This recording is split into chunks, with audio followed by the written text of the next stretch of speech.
While 4 coeds clean a haunted house, they find a strange ancient book and recklessly summon an evil beast who tries to bring souls to eternal damnation. On a thunderous night, Gideon Fisk holds a talking bedeviled book made from human skin, which advises the wanderer to use his conscience in times of trouble. Gideon drops it in fright but composes himself and picks it up. Defiant, the wanderer heads to a mansion's basement and mocks the haunted book as he gallantly hangs himself, ending his life. However, the talking book triumphantly laughs and vanishes into thin air as Gideon unknowingly favored its wishes. Decades later, the landlord, Bert, drops off 4 coeds he hired for a weekend cleaning service at the unoccupied mansion in preparation for its new tenants. Roxanne complains about the cramped ride and their lousy pay, so her friend teasingly advises her to make money with her body. Jan makes fun of the landlord, who remains clueless at the youthful crew's bickering, but their nerdy friend, Megan, naively explains her friend's joke. Then, the representatives of Wheatley Cleaning Company sign the contract, while their acting leader, Terry, assures her friends that they are well equipped for their short stay. Moreover, Bert reminds them not to bring their boyfriends into the mansion to avoid some funny business. He then confirms the house has electricity, but the telephone isn't in service, so he advises them to use the neighbors when needed. Grumbling, the quartet gather their stuff and cleaning supplies to settle in the grand house. Inside, Terry reveals that the mansion has a haunted history, saying the former tenants suddenly abandoned the freakish house in the middle of the night. Nevertheless, she orders her companions to check out its facilities while Megan grabs the rest of their bags outside. Suddenly, the neighbor, Mr. Hinchlow, approaches Megan, startling the co-ed. She informs him about their short stay, which seems to please the elderly man. He then walks up to the house to introduce himself to the rest. In the kitchen, the three find the place well kept, delighted since they'll finish their tasks quickly. As they fill the fridge, Megan walks in with Mr. Hinchlow, so Terry introduces her team to the neighbor. The worried man reveals that he only came to familiarize himself with their faces, so he could identify their bodies for the cops when needed. Megan asks what he means, bewildered by his strange warning. The old neighbor reveals that there have been recent murders in the neighborhood, so he's only concerned for the women. After the strange neighbor leaves, Terry decides that they should start cleaning the basement while it's still sunny, so the others oblige. Shortly after, the cleaning ladies proceed to the basement, joking that it's where missing bodies are buried. Frightened by the dark, Jan, Roxanne, and Megan huddle close while Terry turns the light on. Despite their fears, the three women tease each other, thinking they'll discover something horrifying as they clean. Terry urges her friends to focus on tidying up, so the others get to work. Moments later, the leader finds an old trunk with a foreign note, so the cleaning ladies gather around the suspicious storage. Unaware that the tag is a warning, Terry opens it, revealing a foul smell. Inside, they find a skull and a dagger. Disturbed, the quartet decides to continue cleaning the basement tomorrow instead. Terry still takes some of the trunk's antiques with her, thinking they can exchange them for money. As a thunderstorm hits that night,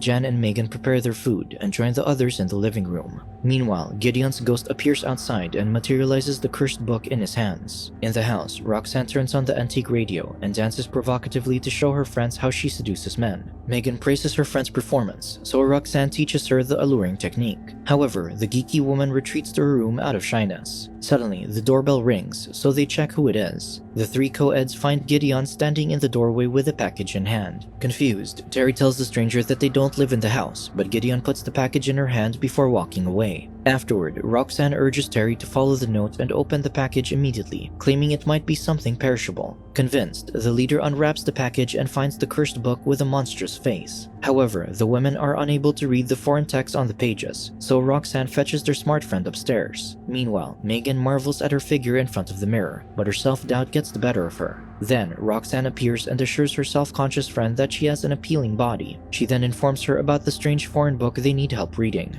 Downstairs, Jan and Terry find explicit images in the book, thinking it's some sorcerer's indecent fantasies. As the two rejoin them, Megan flips to a page with a monster's image and reads the Latin incantation where they pledged their bodies to an unknown being. She then reads the footnote, warning them not to read the above text. This warning comes too late, but the quartet doesn't take the scriptures seriously. With that, Roxanne informs her friends that she's expecting some company at midnight, disobeying the landlord's rules. Afterward, Terry, Jan, and Megan head off to bed and leave their stubborn friend engrossed in the book. Upstairs, Megan becomes curious about Roxanne's plans as she's inexperienced with men. Jan and Terry assure her that she can also entice men before the trio prepares to sleep. Meanwhile, Roxanne struggles to open a bottle of wine, unaware that Gideon is observing the mansion from outside. As the clock strikes 12, the monstrous image in the book disappears and materializes into a cartoonish beast. In the kitchen, Roxanne stumbles around and quietly carries the tray of cups and wine to the living room, where the beast hides. Afterward, the co-ed wears her nightwear, unaware that the cartoonish beast ogles at her. As she starts drinking, Roxanne hears the beast and looks around in confusion. Suddenly, the libidinous monster tackles the woman on the ground and defiles her as she screams, waking her friends upstairs. However, the trio assume she's having a wild night with her boyfriend. When the noises stop, Megan thinks Roxanne is in trouble, but Terry and Jan believe the lovers just finished early. To ease her worries, the geeky woman calls for the couple on the stairs, while the beast drags Roxanne's corpse. Alarmed, the monster changes its appearance into Roxanne's and confronts Megan. Having forgotten to clean itself, the beast explains the blood on its mouth came from a cut. It then urges the innocent woman to go back to bed as it waits for Biff, Roxanne's boyfriend. Realizing that the man hasn't arrived, Megan hurriedly retreats to their room. Upstairs, she informs her friends about Roxanne's strange behavior, but Jan and Terry shrug it off, unconcerned. While the beast savors its freedom from the book, Roxanne's boyfriend, Biff, arrives. It leads the unassuming man to the living room and immediately gets on top of him. Suddenly, the beast bares its fangs and lashes at the horrified man as Gideon watches the monstrosity from outside. Awakened by Biff's screams, Megan decides that someone should check on the couple. Jan assumes that Megan only wants to witness the lovers in action and convinces her to disturb them herself. In the landlord's house, Bert hesitates to answer the late-night call but picks it up anyway. Mr. Hinchlow reports the screaming he heard and a man's car parked in front of the mansion, so Bert dismisses his wife's advances and leaves. Meanwhile, Megan uncovers a displaced tapestry downstairs and finds Biff's dead body. Hearing their friend's chilling scream, Jan and Terry arm themselves with a flashlight and quietly descend the stairs. The two find Megan in front of the corpse, and the geek realizes the tapestry is a soul shroud, which wraps the dead to offer its soul to Satan. Right after, the drunk landlord knocks on the house, demanding entry. With no choice, the trio drags Biff into the kitchen, afraid they'll get fired if Bert sees them. Outside, the beast meets the impatient landlord and leads him to the backyard. Meanwhile, the trio composes themselves before opening the front door, only to find that Bert has left. In the basement, the beast shows Bert the trunk where all the madness started. Then it seduces the man, and Bert gives in, thinking he'll get action with Roxanne. However, the beast attacks him, killing him instantly. In the living room, Megan notices that the beast's image is missing from the open book.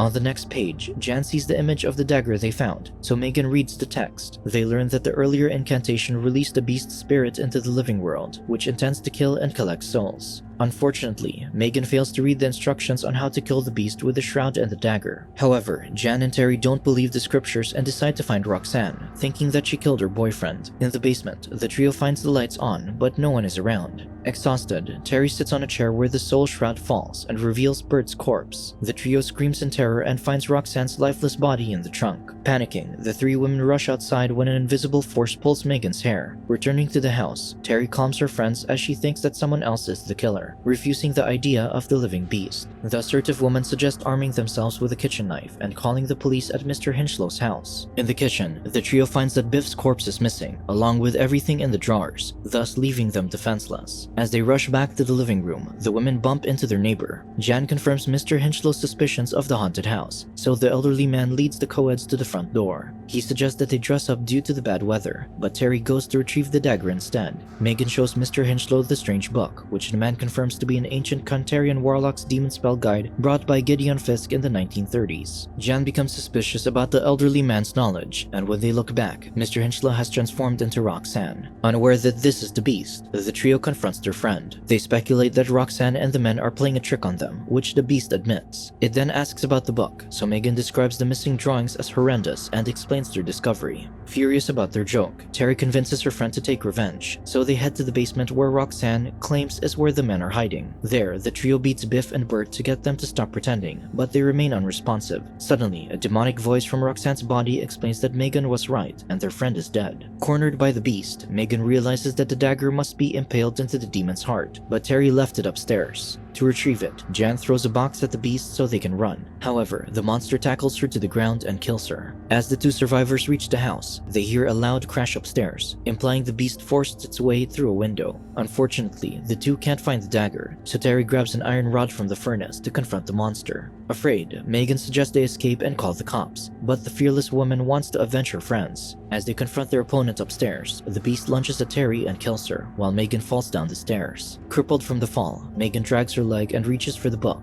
but she's unable to concentrate and translate the foreign scriptures. As the beast approaches the lone survivor with the soul shroud, it orders Megan to read all the incantations out loud to unleash its familiars before it devours her. Suddenly, Gideon appears in the doorway and confronts the formidable demon. The beast mocks the wandering ghost's courage even after the sorcerer brought eternal damnation upon himself years ago. Nevertheless, the sorcerer vows to correct his mistakes and erase the otherworldly creature from the face of the earth. Gideon attacks the beast with the ancient dagger. However, the demon overpowers him, so Megan braves her fears and hits it with a wine bottle. When the beast turns around, the sorcerer immediately impales its heart, making it return to its cartoonish form. As the beast limps back to the book, Megan hurriedly throws it into the fire and watches as the horrendous face cries. Consequently, the cartoonish beast vanishes, so the sorcerer burns the soul shroud, resounding the demon's miseries. After successfully fulfilling his life's mission, Gideon introduces himself to the wounded woman. The sorcerer reveals how his quest for knowledge caused all the monstrosity by bringing the ancient book to their country. After his death, Gideon's ghost waited for someone to release the monster in the book to kill them for good. Since Megan successfully provided that leverage, the sorcerer's curse has been lifted.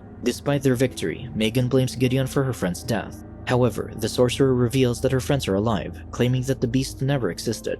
Grateful, Gideon bids her farewell as his soul finally ascends to the afterlife. Then, Mr. Hinchlow cheerfully enters the house with coffee. Shortly after, Jan, Roxanne, Biff, and Bert arrive, all dazed and confused. As everyone gathers, the old neighbor suggests they watch cartoons on his portable television. Reminded of her encounter with the cartoonish devil, Megan screams in terror. Subscribe to watch more videos like this, turn on notifications and leave a like to help the channel out. Thank you for watching.